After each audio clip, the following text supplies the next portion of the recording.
All right, we're live. Okay, welcome everyone on this lovely but rainy Saturday morning if you're in Chicago. Welcome to our event. Thank you all so much for coming. And I'm just going to do some quick introductions of our lovely authors we have with us here today. So we are here celebrating author Chensia C. Higgins and her recent novel, A Little Kissing Between Friends. If we were in person, there would be applause. And then the lovely Rand Gray is here with us, and they are actually moderating this event, and their most recent novel is Double Exposure. So thank you so much for both of you being here today, and I will leave it to you. Thank you. It is great to be here. So yeah, Chensia, whenever you're ready to get going. Okay. Mhm. All right. Well, I'm very happy to be here to talk about A Little Kissing Between Friends. My newest release, which came out on Tuesday, is a sapphic Black romance, Friends to Lovers, which is a very popular trope that wasn't always one of my favorites, but I have grown to love, obviously. I've written it a few times now. I can read the summary if you'd like of the that cool? Okay.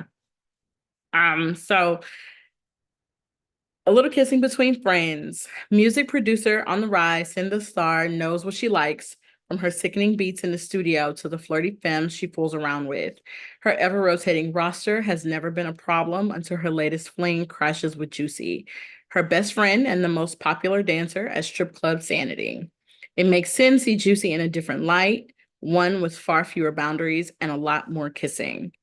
Jaleesa Jones makes great money dancing the early shift and spends most evenings with her son, her Sanity family, or at Sin's house. Relationships are not high on the priority list until she's forced to admit that maybe friendship isn't the only thing she wants from her bestie. But hooking up with your ride or die is risky. Juicy isn't just Sin's best friend, Juicy is her muse. When Sin lays down her beats, it's Juicy she imagines in the club throwing it back to every note. If they aren't careful, this could crash and burn. But isn't real love worth it? Yeah. Yeah, absolutely. It's awesome. Yes. So, um, this is my second traditional romance, sapphic romance that is out. Came out with Karina Adores, and I'm very excited about it. Came out Tuesday on the 28th. Well, May 28th, because this is June. Happy Pride. Yeah, happy Pride. Happy Pride Month, which is perfect for my sapphic babies. So Yeah, yeah. awesome. Yeah, I worked with Karina too. So did you like I'd love to hear until we get more questions, Ariana will feed them to me. Like moving from because your prior one was Devon and Chris Plan a Wedding, right? Yeah. So did you go like right into this one afterward, or was it already on the back burner and then you brought it to life again? Like what was the yeah. I did. I might have had a short little break before writing, but nothing too crazy. I kind of immediately started writing this one. This book is actually something that I had intended to write, not exactly how it came out, but these characters, Sin the Star, especially because she is a character that I had introduced in my first sapphic romance, which I published Indie Things Hope For. And so she was like a side character, the best friend of the main character.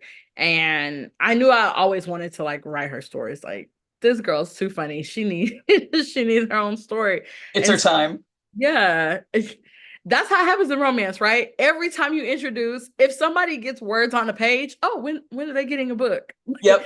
Why are they speaking if we don't need to know them? So, yes, that's what a lot of people they go into romance thinking that. And I'm trying to get people out of thinking that when they read my books because everybody's not getting a story. I'm so sorry. But That'd be quite the series.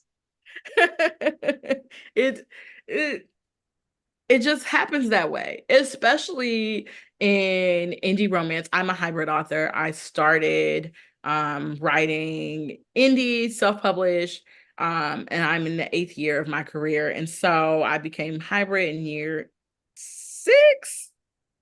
That feels right. With Devon and Chris Plan a Wedding. And so, but you know, I still hold to a lot of those indie values. And that is something that is just like, you meet a family with 6 siblings, and all 6 of those siblings are gonna get a love story, or it's a friend group of 3, and all 3 of them are gonna get a book. And so it's what everybody expects. Yeah, I've managed to get it right with that. I tend to write novellas and it's just like, no, this is too short. The cast isn't big enough. Leave me alone. But yeah, Always. I'm hybrid too, so I feel you. It's hard to do ensemble casts in romance. It's very difficult because, well, for me especially, because I love writing very like intimate friendships and like close family, found family, blood family. I love writing those. And so for me, it's difficult to just write a character who it's just, or a book that is just the main character. It's just like they don't have anybody in their life besides this person. That's kind of toxic. Why don't they have anybody else that they talk to? And so, Yeah, that would have to be like kind of like the basis of the book if that happened, right? Like there would be a reason. right. Yeah. And then it's kind of boring because it's like, it's just them. What else? Even in the short stories, I find myself just adding more people. It's like, it's necessary because we are not islands. We don't move through life, even if we just have a crush, or even if you meet somebody on Tinder and you're only gonna just have that one night stand, you're still gonna talk to somebody about it. And Yeah, so, yeah, like it's about filling out the world and making it feel real, right? yes, absolutely, absolutely. I feel like it's Um, especially true with like queer books. Like we kind of find our community. Once you find them, like you're gonna be yeah, we're all in those each other's people. business. Yes. Yes, especially I feel like especially in queer books because so many people have gone through trauma where they lose family members for one reason or another in the process of their self-discovery. And so it's so important to find people who have a similar experience to you or identify similarly so that you can be your full self and show up the way that you're meant to show up and be relaxed and safe. And so even those themes show up in A Little Kiss in Between Friends because my main character, Juicy, she has her found family, the people that she dances with at the club, and even members of Sin's family. These people become her family. These are the people that she loves and spends all of her time with. And she's not lacking for any type of relationships because she found them. She curated that. Um, Yeah, that's awesome. okay. Let's see. I'd definitely love to hear what probably your favorite scene in the book to write is.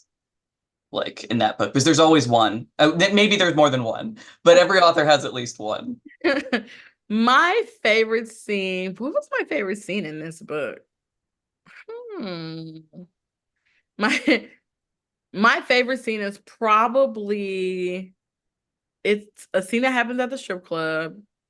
Um, Probably I don't want to spoil it, but there's a few strip club scenes. Obviously, a lot of the book takes place at Sanity, which is a strip club. But there's one in particular that is probably my favorite because it's so like it's giving boss and it's where Juicy is giving a lap dance to Sin's brother. It's probably one of my favorite scenes. Probably. I love it because she's like, "Oh, I do this. This is my job. I'm gonna do this. I don't care what anybody feels about it. I don't care how Sin feels about it. I'm gonna go ahead and I'm gonna do this lap dance and I'll make this money." It's good. I also, I mean, that's good too, because I know there's a lot of perhaps stereotypes about sex work and romance Yeah. and the way it gets Oh treated. yeah. So that's really valuable to me to Yes. see that, like, it's just like, no, like, this is my job. This matters. It's not like, oh, I'm giving it up, Pretty Woman, I'm giving it all up, They for you. always Yeah. give it up. No, not here. She is a very proud dancer I do not call her a stripper because she does not take her clothes off. She's already like mostly naked when she dances the entire time. She's just a dancer, exotic dancer, if you will. Mhm. And no, she is very proud of the sex work of her what she does. And there is no expectation that she stops that. She is a dancer, she is a mother, a single mother, she is a friend, she is family, she's that girl. Yeah. And she gets her happily ever after and still keeps dancing. Like, and no, there is no expectation. And that was important to me because, like you said, there is a stereotype that it is bad, that it's dirty, that it's wrong morally, and that who were of love unless they subscribe to that. So I was like, no, no, no, no, no. Baby girl is going to get her money. Okay, they're gonna make it rain, and then she's gonna take her boo and they're gonna leave together, hand in hand. So yes, absolutely. All right, I got another question from the audience here. Hmm? What makes a great story in your opinion? What is writing a successful, it's in quotes in the thing, look like to you?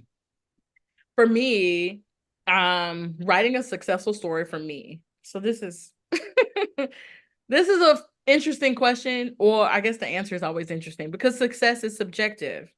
Everybody feels differently about success, but for me personally, what I find a successful book is one that once I've written a book, I put it on my bookshelf with all my other books, and any random day, any random hour, whatever, if I can go pick that book up off the shelf, flip to any page and lose myself in a story and find, I thought I was just going to read a couple sentences because I was looking for something, and now I have read 5 chapters. I've lost myself in the story and I'm giggling and I'm kicking my feet and I'm blushing because they're being a little freaky. I have done my work. That is a success because I write for myself first. I love to read. I write books that I want to read. And I always read my own work because I write stuff that I want to read. So if I can pick that book up and read it and lose myself in a story, then it is a success. Yeah, I mean, I'm the same. Like, I absolutely got into writing novels specifically because I was like, I want something for me. It was a Okay. complete, like, my first book was literally pure indulgence for me. It got picked up by a small press and I ended up writing the whole series, but I didn't expect that when I was writing it. I was just like, I want something that's just mine. And this is, and that's why I do it now. It's like, where do your ideas come from? It's like, oh, it's just what I want. Exactly what also same. Like I get ideas, like a lot of my book ideas come to me in dreams, but it's like something that I want to read. What is something that I want to read? And I have pretty unhinged tastes. So so it's like, okay, let's do it. All right, we have another question. How do you celebrate when you finish a novel? Ooh. I celebrate by eating because I love to eat. So I will take myself usually during the day while the kids are at school. Um, I will take myself out to eat somewhere nice. Or maybe not even like nice. Like it's not always fancy. Sometimes I just want to go to like Burger Joint or Burger Park, and which are places around like local places. Sometimes I just want a burger and fries and like a green apple slushy, or sometimes I want a steak and shrimp and a nice cocktail. It just depends. But one thing that's guaranteed is I'm going to take myself to eat and I'm gonna get dessert. And I'm probably gonna get appetizer. It's gonna be a whole like Yeah, it's a full spread, right? It's a I'm gonna celebration. feed myself because I deserve. I did that. It took a lot out of me. It took a long time. I did it. And writing is solitary. So I did that by myself and I deserve. Yeah, no, that's huge. That's a good point because it is solitary. Like, yeah, Yeah. to put it down on the page and just go and go and go for words and words and words. Like it always gets me and stuff. Sometimes it's just like, Yeah. and you could celebrate just like, yeah, no, Yes. that's great. I need to get better about that. My Yes, because it's friends easy my to not friends criticize celebrate. me all the time. Like, what are you doing for your book release? I'm like, panicking? I don't know. Obsessively checking social media to see what if people are tagging me and so I can share stuff and all of that.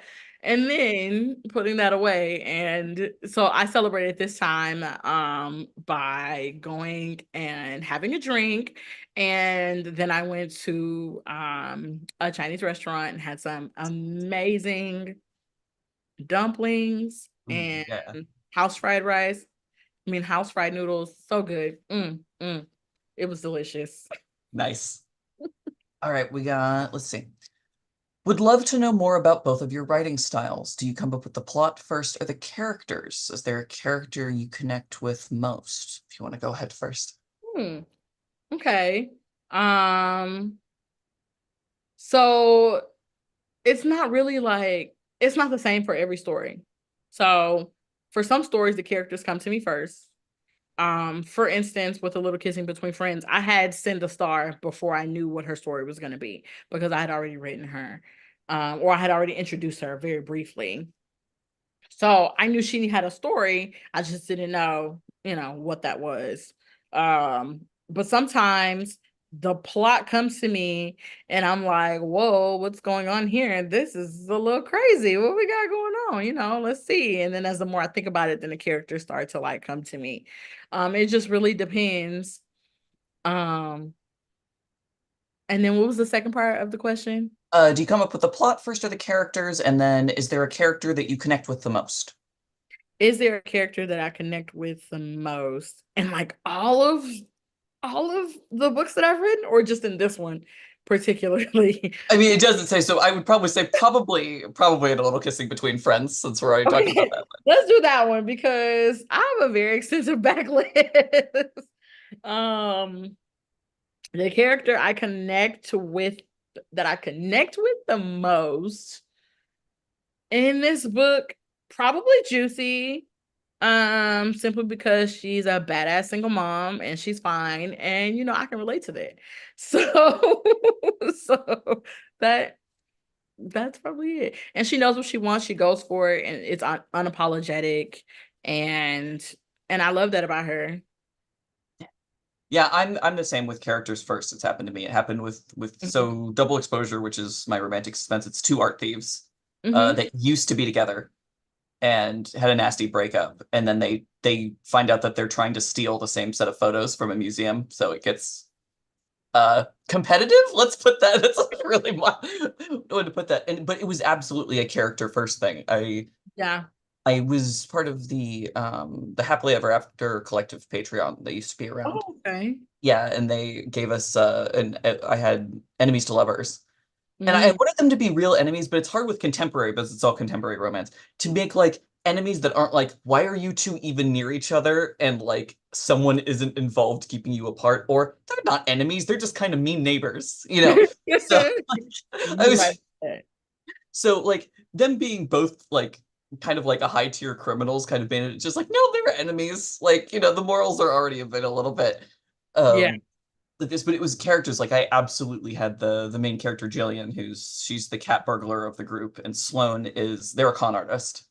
Um, but I had Jillian together first, like completely in my mind. She's the one that's on the cover, like she was there, and that's what I do. I always have a character, and then I'm like, so what scenario can I put them in for them to make all these mistakes and then lead to this romance and everything that I want? So I'm exactly the same. Like it's just Yeah. like, yeah, no, I know who you are. What are you doing? Exactly. What are you doing? What do you want? What's your end goal here? What are Mhm. you trying to achieve? And now we can figure out how to get you there. Yeah. Okay, let's see. Can you remember the exact moment you decided you were going to take the leap and write a novel? And why did you choose romance? How were you able to stay motivated? Hmm. Can I remember the exact moment? That I decided I was going to write a novel. I cannot remember the exact moment. Because it was like 7 years ago. Because when I started publishing, I was only publishing novellas. So like 20K, 25, maybe 30, no more than 40K. So it was Mm. like just novellas for my first like 3 or 4 books. And then the first novel that I wrote, Her and Them, I I don't remember the exact moment I decided to, but I know it happened sometime in 2017. um Staying motivated was easy because I wanted to know what happened. So I had my characters and I knew that it was like older woman, younger man, and she was in a she was polyamorous and he was monogamous. So it was like, how is this gonna work? This doesn't make any sense. And so um I was motivated because I needed to get to the end because I write for myself first. I write books that I want to read. I'm like, I need to be able to read this. So girl, we got to finish writing it so that we can read it. Yeah, I mean, that was similar for me. Like when I was writing, I was having horrible burnout from my day job. And I was like, Mhm. I'm just gonna sit and write something for me. Nobody gets to look at this. Nobody gets to give me feedback on this. I'm just Yeah. writing this.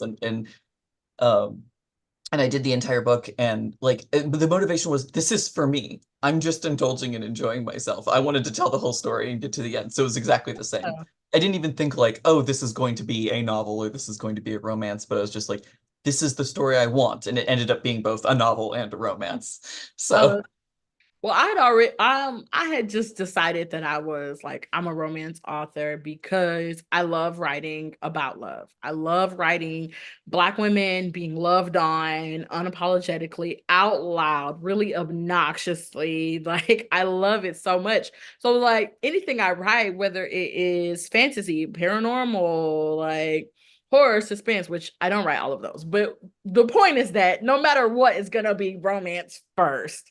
And so I knew yeah, that's that. your North Star. Yes, yes, I knew that much. Being a romance author was like, it just was like, duh, for me. And So I decided to make it a novel because I had only been publishing novellas up until that point. And I was like, we're gonna do a novel. How many words makes a novel? And then I go over that because I was an overachiever. And I was very strategic with like my chapter lengths and stuff like that. I decided, I was like, this is what we're gonna do. Let's do it. yeah, so I'm the same actually with Big and Chapter Link. Are you an outliner? I'm super curious. I am. Yep, me I am too. an Yeah. outliner and like super super intensive outline, like very very deep. It just makes it so much easier for me to write the story because pantsing will never get there. It stresses me out. I can't imagine. I'm so stressed and then I get confused and like my brain needs something to like focus on. I need to know what's going on because if it's just up to me, I'm going to be first of all, I'm going to be distracted. That's number one. Number two, I'm going to be like, well, why are we doing this again? But when I have my outline and I know, okay, in chapter one, these are all the things that happen. So we can write all of those things and then we can fill in all this, that, and the other. And so, yeah, that's what works for me. Yeah, we got another one. Do you ever get writer's block? And if so, how do you get yourself out of it? Hmm. I've never had writer's block. Let me knock on wood that it stays that way. I have experienced burnout, but that's different than writer's block. But writer's block, I've never had it because if I'm writing something and I'm like, it's not gelling, I'll just write something else. Or I'll jump to a scene that I want to write, which is usually like a sex scene because they're Mhm. easy for me. So I'm just like, Same. Those are like the fun scenes. It's like, oh, cool. I know yeah, what I'm it's doing super here. This is great. fun. It's super fun. Especially if I'm like, I'm supposed to get a certain word count today, and like this particular scene is not working. Boom, we can make up those words in a sex scene. Bet, let's do it. So, Nice. Yeah, I'm the same. I've definitely had burnout because I've had way too much going on, but I yeah, usually don't get blocked because like writing to me is such a joy. It's like it's almost kind of an escape even when it's stressful. So yeah. yeah, yeah. Let's see. Is there a certain place or certain item you have in your writing space in order to stay focused? A certain item would be anything that is playing music. Because I can't write in silence because it's never silent. There's always some noise. So it's like house noise. Maybe it's the air conditioning kicking on. Maybe it's the ice machine dropping ice. Maybe it's somebody mowing the lawn outside. Maybe it's somebody talking on the phone who I can hear through the wall. Like it's never silent. And so I need music so that I can focus. and it cannot be music with lyrics because then I'm going to be singing when I should be writing. So it has got to be instrumentals. It's going to be instrumentals, lo-fi, hi-fi. It's Yeah, I like, was about to ask if you have a playlist or if it's instrumentals. So because I'm a pretty big music person when I write too. I have a few different playlists that I cycle through because if I listen to one for too long, then it's like now I know the melody. So I'm like humming along and I'm dancing. And I'm like, okay, girl, we got to switch it up because like we're doing too much. So I'll listen to lo-fi, like hip hop lo-fi, or some like Japanese ones that I found on YouTube, or like what's the man name? Ludovici Inadi or something like that. He's like a pianist, I believe, or a composer. He's amazing. His music is great. Really, really great for stimulating my brain. And I'm like, man, I feel smarter than I've ever felt before in my life. And I'm able to like write all of this stuff. But And I yeah, gotta look that up. yes, yes, yes. Oh, it says, okay, another one. If your book was made into a movie, do you know who would play your characters? Ooh, this is, I should have already had a dream cast. Why didn't I do this? Okay. If my book was made into a movie, playing who would be who? So this is why it's a dream because it's not real life, but I would need a non-problematic Chica to play Papa. She's like perfect in my mind to me, but she's problematic. So non-problematic version of her because this is not real. So also for Juicy, hmm, that's a good question. I had been thinking about Sin for a long time, which is why I knew that one immediately. But who would play Juicy? This is a good question. Yeah, it's hard, but whenever I get asked this, I'm always just like, I forget every single actress I've ever heard of in my life. Right. And I don't watch a lot of TV or movies. And I know Chica from music. So, but I think she also acts. I'm pretty sure she also acts. But I don't watch enough to like know who even what. That's a good question. I'm so stressed right now. I don't Look know. here, we can No. Listen, somebody send me a fan cast. Who would you cast as Juicy? Who would you cast? I don't know any of the people. I cannot even think. Hmm. All right, well, we got another one that's taking us back towards the music question. So it says, I always associate songs with certain books. Hmm. If you had to pick a song to describe like recent novel, like what would it be? Um, it would probably be Privacy by Eric Bellinger. Um, or actually, I feel like I mean, there that's probably the best one. And it's mostly like it's like strip club anthem. Not strip club anthem, but it's like giving like dancer vibes. And that's a very strong vibe of the book. Because even though they're not always in the club, it's just very clubby. It's very clubby. So yeah. Yeah, I had one for I had to look up my own playlist again, but for double exposure, it's No One Dies from Love by Tavlo, who I love listening to. Because it's just a very dramatic, like it's very much just like we shouldn't be in this relationship, but it's worth it, and we're sacrificing everything, and that's the vibe. And I love it. So yeah, it's definitely that one. I love her music because her songs sound really chill in the club, and then you listen to the lyrics and you're like, girl, are you okay? I love that. You know, her nickname is the saddest girl in Sweden because she does these really, really catchy club Mhm. songs. And then you like actually see what she's saying, and it's like, girl, hello? Are you Is this a cry for help? yeah. And she's even said she's like, it's a persona. I'm fine. But Okay, still all right. Well, if she says she's fine, okay. says, okay, is there a character in any of your novels that you secretly love more than all the others? I know it's hard to pick a favorite, sorry. Actually, yes, and it's not a secret. My my favorite character of all of the things that I have ever written is Jeremiah from To Build a Vow. This is absolute my absolute favorite. Um, I that is my sweetest baby. I love him so much, and I put him through so much. My poor baby, but I love him so much. He's my absolute favorite, and it's not a secret. I'll tell anybody who listens. Yeah, mine is, I don't think mine's a secret either. I have my first series stars this non-binary assassin named Campbell. It's my romantic suspense series. I love them. They're the best. They're like pure power fantasy. They're great. Everybody thinks they're hot. I love them too. They know it. It's it's like they were meant to be that kind of like unstoppable kind of like John Wick like kind of, it's just like, Oh, that's yeah, really so it's, sweet. yeah. So yeah, no, the same. Mine's not a secret either. This is definitely not a secret. See. We Oh, got dying to know what each of your favorite tropes are to read and to write. okay.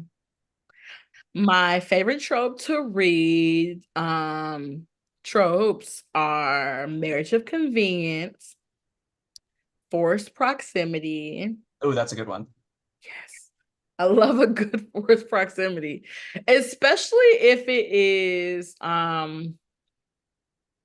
it's like forbidden relationship, but not like with bad power dynamics. So like I Mhm. don't like well, let's not talk about what I don't like. Mhm. Let's talk about when it's like I can't think of actually non-bad power dynamics in forbidden romance. Now that I think about it, what's forbidden? I mean, so like mine would be bodyguard romance.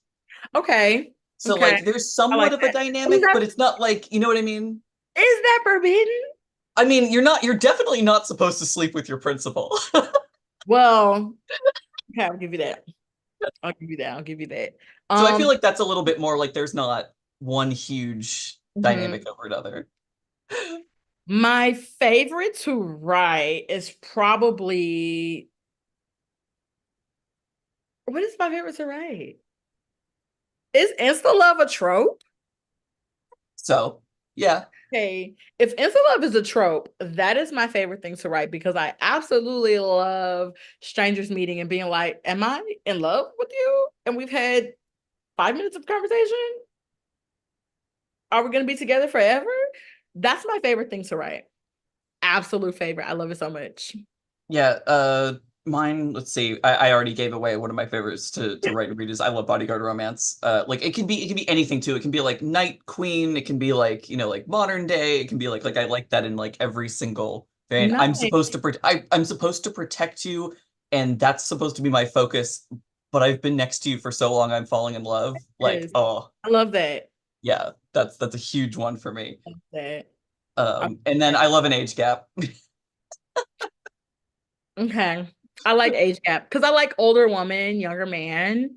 And so that's the only age gap that I recognize. But I mean, mine tends to be queer, so it's sometimes it's two women or one of them is yeah, trans or this and that. But yeah, yes, I feel you.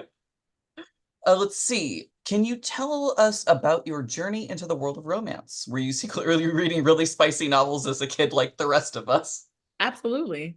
What? Absolutely. I was going to the library with my kid library card. First of all, I would take my mom's adult library card because she had to get a library card and we had library cards. And I would check out Danielle Steele on her library card. And I would go home with like 12 books. I was like, what? So the romance I was reading was not really super spicy like that. We didn't really have that at the library that I was going to. Um, Actually, that's not true because there was a lot of Jackie Collins and the Queen of Mess.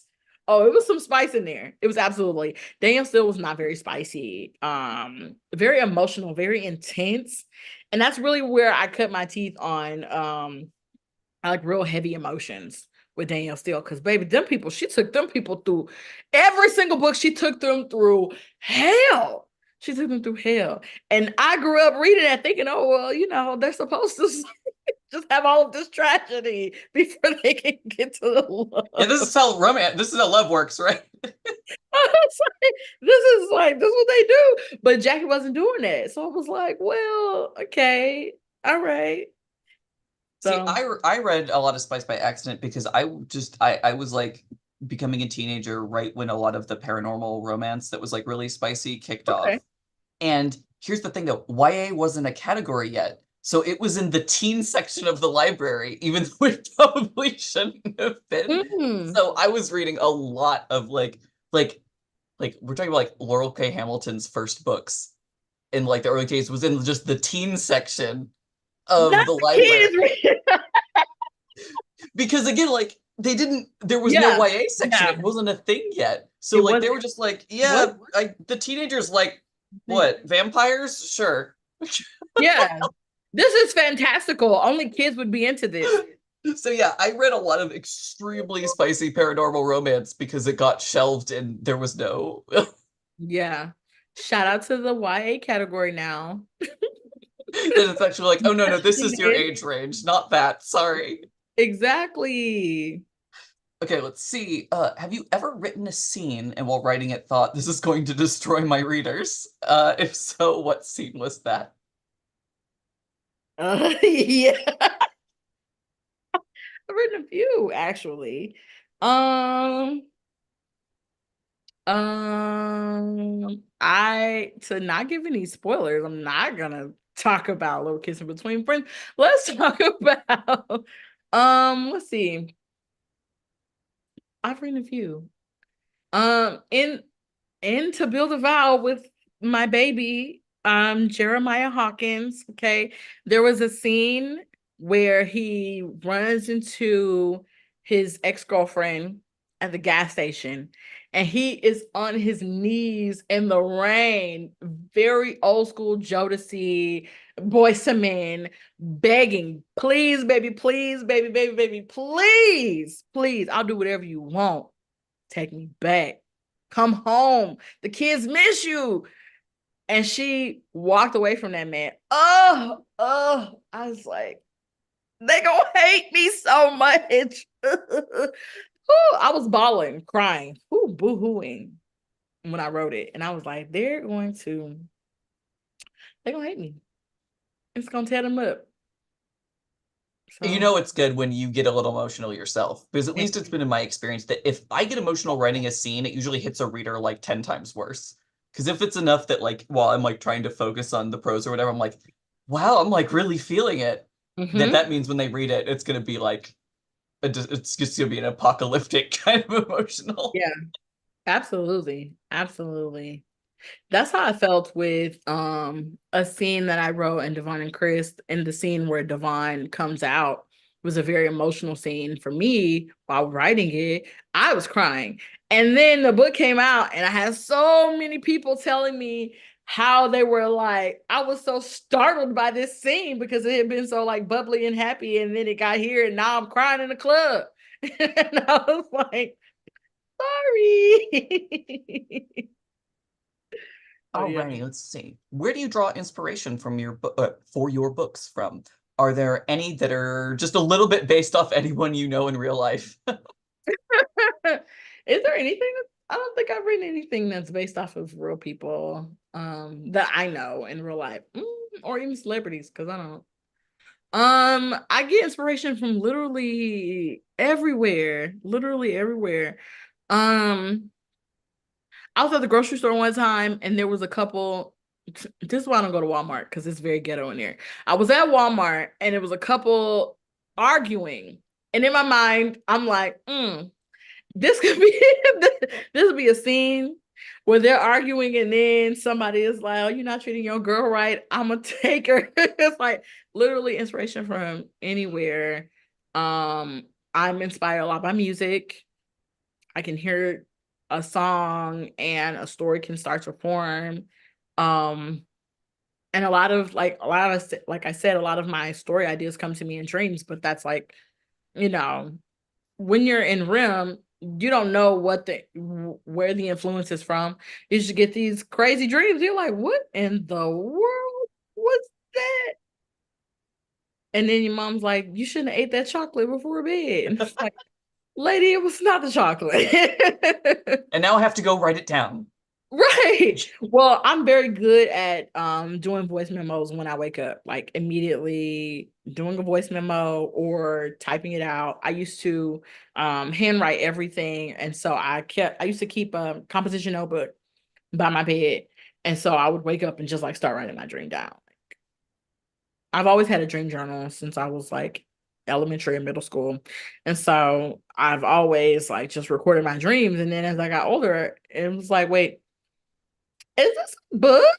Like, what is this a scene? Or what is this? What's going on here? But yeah. Yeah, it's funny. I usually don't draw anything off real life at all, or even kind of other things, but Double Exposure in particular was because I watched Ocean's 8 and really liked it, except for the fact that it wasn't actually gay. And I'm like, I need gay thieves right now. It's like, wait a minute. It's like, no, no, no. I need an impressive dramatic theft and kissing. It has to happen. So that's the one. Emphasis on kissing. We love kissing. All right, let's see. What's some advice you can give to somebody trying to write their first romance novel? What is what is one thing you wish you'd known when you first started writing? Something I wish I'd known when I first started writing was that it's okay to write in a way that feels good to you if it doesn't follow like all of the craft rules. Because rules can really trip us up. Now I'm not talking about romance rules like, oh, they don't get together, so we changing it up. No. Okay, because it's happily ever after. Or that's the genre. Okay. Yeah. There's romance. That's not what I'm talking about. I'm saying like there are specific beats that are supposed to be hit, and you're like, oh, well, my characters want to do this, or oh, when you have these type of characters, they're supposed to do these kind of things, and they're supposed to have, this type of family, and they're supposed to work this kind of job, and the meet cute's supposed to be like this. You read romance, absolutely, so that you can have a good understanding of how it's supposed to be. Because if you don't read romance, you shouldn't be writing romance. And that's the hill I would die on. However, you read those things to get an idea of how they go, and then you write in a way that feels good for your story and your characters.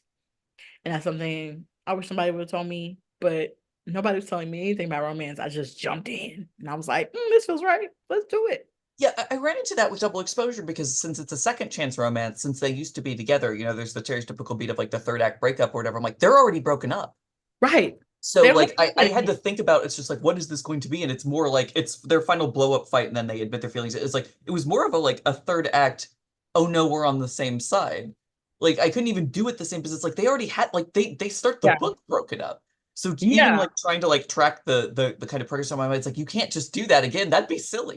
That doesn't make sense. If they're already broken up, why do we have to break up again? You don't have to do it. It's okay. Yeah. You don't have to do that.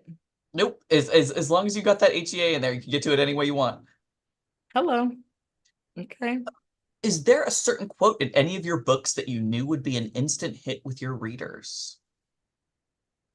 Is there? I don't know. I can never remember that whenever people ask me. No. Not that I know of. If there are, I can't wait to see like the most highlighted quotes like on Kindle because I have no idea. I don't know what's gonna hit with people. I feel like it always surprises me. I sometimes write something, I'm like, damn, that's good. And then like readers will call out something that like devastated them and like I hadn't even thought about it. Absolutely. It's so funny how that happens because you really don't know what's going to touch someone. Yeah. Let's see. Weird question, but what font do you write in? I'm trying to settle a debate. That is a weird question. No, I'm kidding. What font do I write in? Whatever the default font. No, that's not true because they've been trying to default me to Arial and we do not do that here. It's probably like whatever the is it Calibri or something. Oh, you know what? I write in Garamond a Garamon's lot. a good one. I write in Garamond. I do Times New Roman because it feels so official in my brain. I think my brain's just like, yes, this is writing. Because it's like such a like a classic font that it like puts me in the headspace of like I'm writing a book. Yeah. Uh, do you have any writing superstitions? No, I don't. I have Mm-mm. one. Did you know I always have to have my title first? Always. Really? It will just stop me. My brain, it doesn't, Okay. I almost never change. Sometimes I change the title later, but I have to have a title. It's like the central, it's like the Yeah, center of my book. I So feel like I don't get anywhere without a title, which can sometimes be frustrating when I have this idea and I'm like, okay, well, what's it called? yeah, yeah. So that's one for me. Mm, I do placeholder titles sometimes. Um, More recently, especially since I started pubbing trad, um, and the way that they do titling, Hmm. it really upsets my spirit. So I try not to get attached to a title when I write something. Like they're gonna change it anyway. So did yours change? Like was A Little Kissing Between Friends something else previously or? No, so I was actually about to say, like, I've been blessed because that is the title that I chose and I gave it to them and they were like, oh, this works. And I was like, yes, thank you. Nice. Um Javon and Chris Plan a Wedding, I had a different title for it. And then I had to give them like alternate titles. And Devon and Chris Plan a Wedding was one of the alternate titles that I gave. So I still technically titled it, even though that's not the title it had been the entire time I had been writing it, or even thinking about it. Because Can we get the deep lore? And what was the original? it was supposed to be Ready, Set, Wed. Cute. Okay. Nice. Right. I thought it was so cute. I was like, this is so adorable because they're on a reality show. And it's like, but Devon and Chris Plan a Wedding is cute too. I like that. Let's see. How much prep work do you put into your writing? Okay, yeah, so we talked about this a little bit earlier. Do you outline or just go for it? So like, yeah, what's your outlining process? What's your prep process? How far along do you need to get before you're like pros? Um, so I start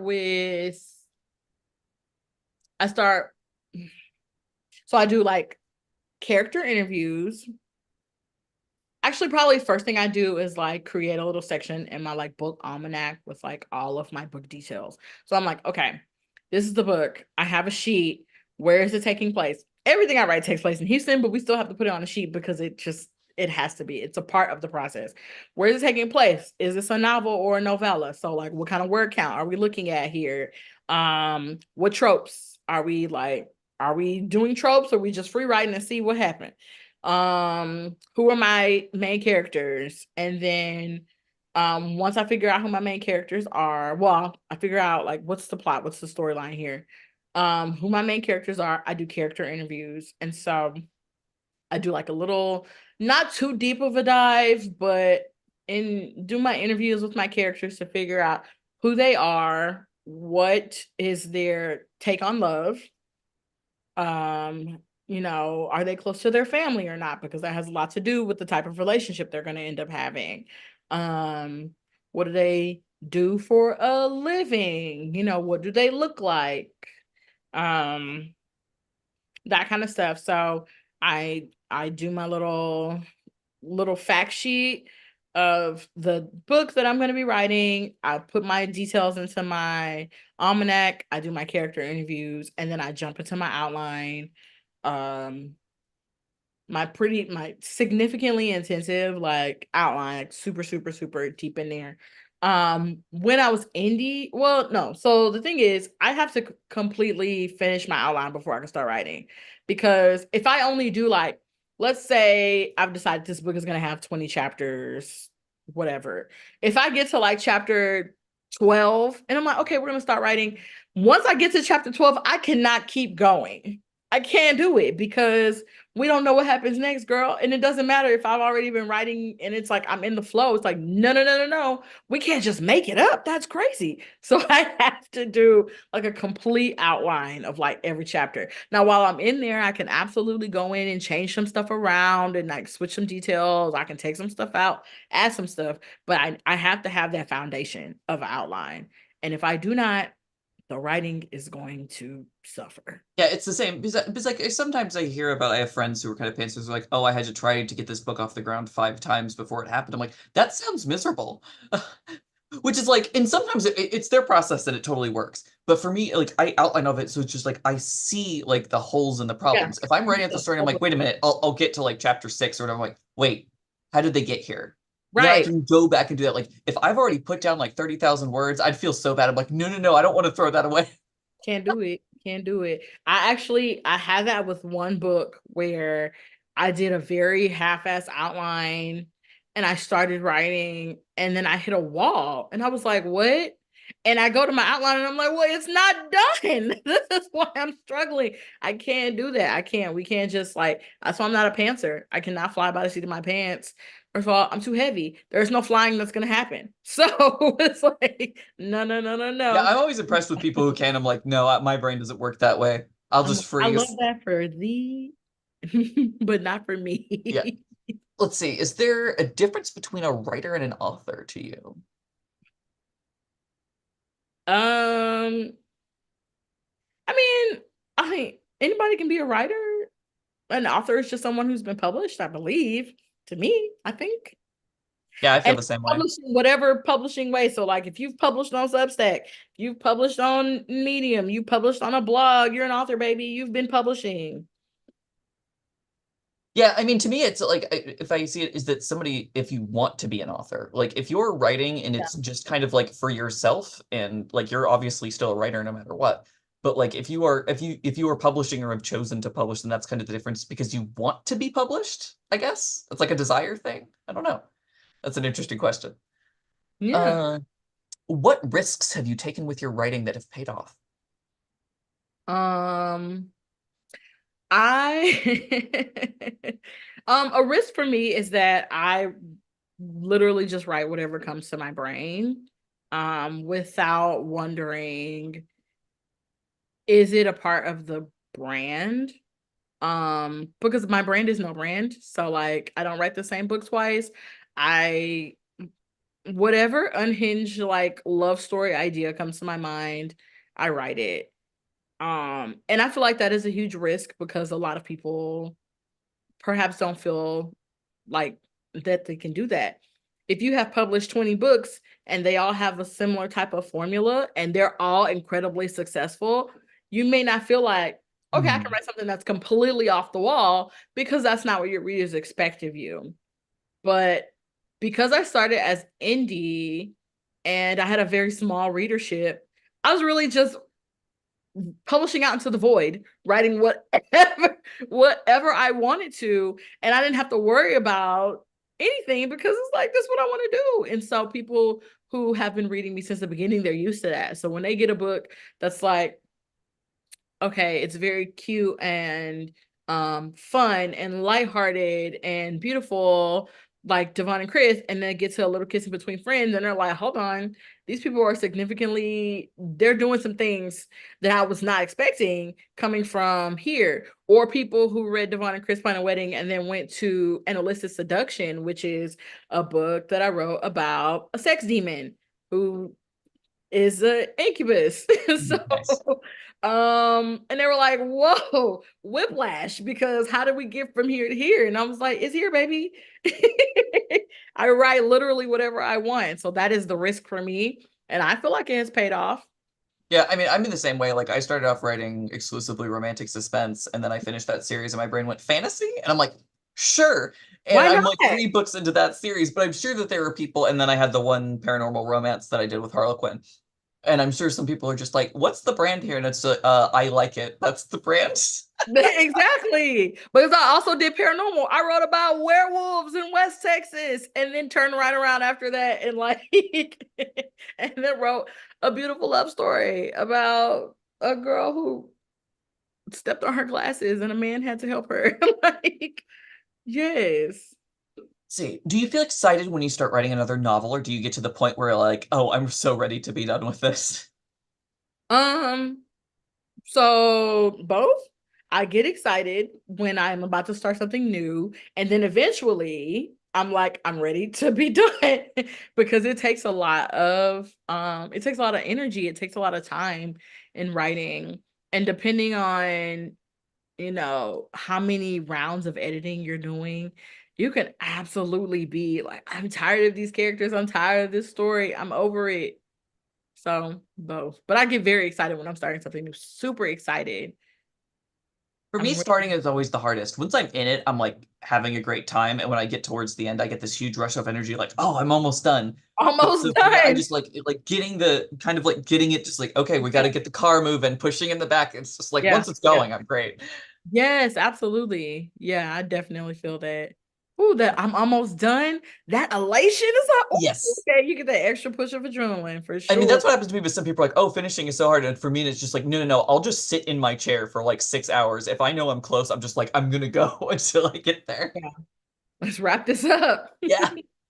Let's see. Do your family and friends read your novels? Do you give them a warning before getting to the spicy scenes? Um, yes, they do actually. My friends and my family.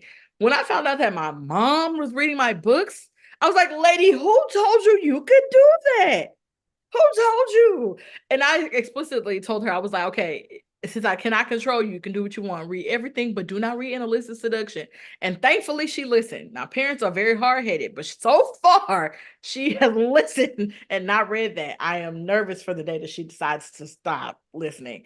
But yeah, my friends read my work, my family, different family members read it. And it can feel weird, it can feel weird. I don't warn anybody about anything because for They can put what? it down. Like, listen, if you go into the library and you pick up a book, you're gonna read it and you don't know what you're gonna get. So it's the same over here. Just because I wrote it, oh no. Yeah, my friends read my work, and I'm always grateful for that. I don't give them any warnings. They know what they're getting into for heat level. I always write high heat, so don't be surprised.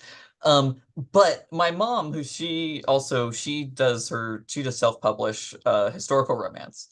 She and I Mm. have a pact to never read each other's books because I don't want to read her sex scenes and I don't want her reading mine. So we have a pact of just like we Okay. do not, that is a mutual do Yeah. not touch. It's just like, nope, I don't want to know. Enjoy your writing. I love that for you because I found out that my mom, now she's always bought the books because it's support, right? She's always Yeah. bought them, but I thought she was just putting them on the bookshelf. I didn't know she was like cracking a spine. I was like, lady, what are you doing? Who told you this was okay? Reading them like, oh, and then texting me, this book was so good. And I was like, you read the whole thing? That's sweet though. It is. But also cut it out. Okay, if you could invite any authors, dead or alive, to dinner, who would you invite? If I could invite any author, dead or alive, to dinner. Hmm. Alive. Actually, we'll say dead. Toni Morrison, James Baldwin, for sure. Alive. Christina C. Jones, because she's amazing, the absolute GOAT. Alexandria House.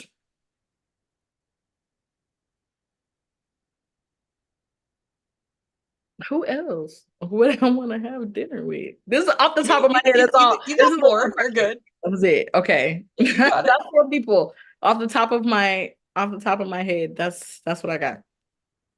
Nice. See, I'd go way back. I'm dragging Sappho out of ancient Greece to be like, hello, all 13 of your poetry books got destroyed. Could you fill me in on what was in the rest of those? We got like one. If you wouldn't mind, I'll just write everything down and then you can go back to your business. Go on right back. Okay. Last question. What is one book you will always recommend, and what is one of your comfort reads? Hmm. Okay. So a book that I will always recommend that I wrote or that somebody else wrote. I don't know. Because a book that I wrote that I will always recommend is probably To Build a Vow. Yeah. Or Devon and Chris Plan a Wedding. And my comfort read, I have a couple. Let Me For You by Alexandria House.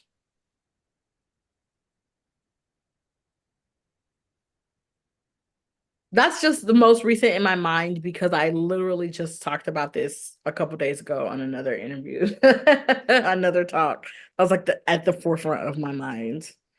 Um, Probably The Culmination of Everything by Christina Z. Jones. That is also a comfort read. And